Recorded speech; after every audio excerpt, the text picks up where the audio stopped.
Laskar kami tidak pernah dibekali dengan senjata api.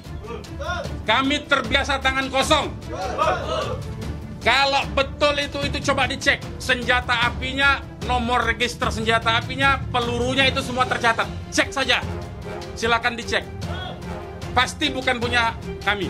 Karena kami tidak punya akses terhadap senjata api.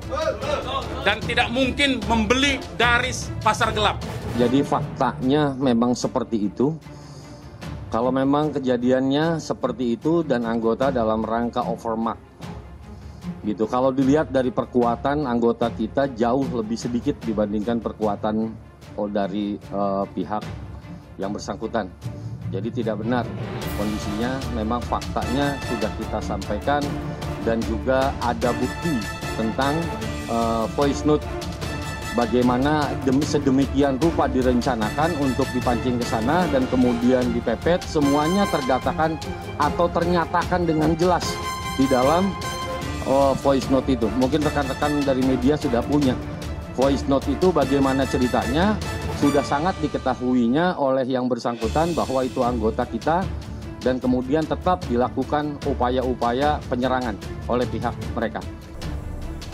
Telah terjadi penyerangan terhadap anggota Polri yang sedang melaksanakan tugas penyelidikan terkait dengan rencana pemeriksaan MRS yang dijadwalkan berlangsung hari ini jam 10.00 WIB. Tentang senjata api itu masih kita selidiki dan kita akan jelas, sudah banyak senjata api, kita akan cari tahu siapa pemiliknya. Makanya yang terkait dengan masalah ini penyidikan tidak selesai sampai di sini. Penyidikan tidak selesai sampai di sini, kita akan telusuri siapa pemilik senjata api, bagaimana cara memperolehnya dan lain sebagainya, dikaitkan dengan yang terlibat di dalamnya dalam peristiwa tersebut.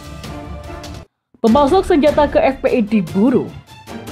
Tim penyidik Direktorat Tindak Pidana Umum Badan Reserse Kriminal atau Barreskrim Polri menyatakan masih mencari pemasok 2 senjata api yang digunakan Laskar FPI yang bentrok dengan polisi di Tol Jakarta Cikampek KM 50. Direktorat Tindak Pidana Umum Polri Brigjen Andi Rian kemarin mengemukakan penyidik menemukan indikasi dari mana senjata api milik para simpatisan itu berasal. Andi menyebut informasi diperoleh ketika penyidik menelusuri sejumlah informasi mengenai asal dari telepon seluler milik 6 anggota FPI.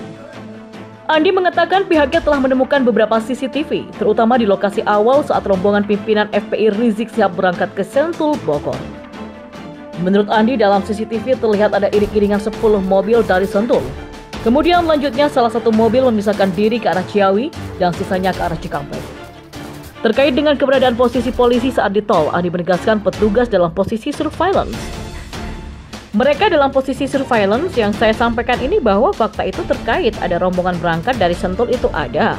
Kemudian terpisah menjadi 2, 1 ke arah Ciawi dan 9 mengarah ke Cikampek itu ada, paparnya. Terkait dengan matinya kamera tersembunyi di lokasi baku tembak, Andi mengaku CCTV bukanlah satu-satunya petunjuk. Namun penyidik akan memanggil pihak PT Jasa Marga Persero Tbk terkait dengan kamera CCTV yang rusak di Tol Cikampek. Sebelumnya Jasa Marga mengakui adanya gangguan pada tautan jaringan backbone CCTV atau fiber optik di Tol Jakarta Cikampek pada KM 48600 sejak Minggu 6 Desember pada pukul 4 dini hari. Gangguan pada titik ini mengakibatkan jaringan CCTV mulai dari KM 49 atau Karawang Barat sampai KM 72 atau Cikampek menjadi mati atau offline.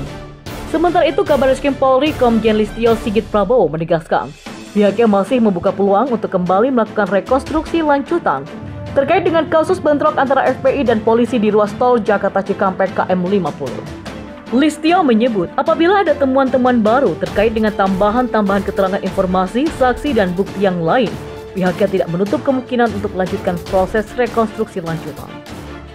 Kata Listio, pihaknya akan transparan dan objektif dalam menangani kasus ini.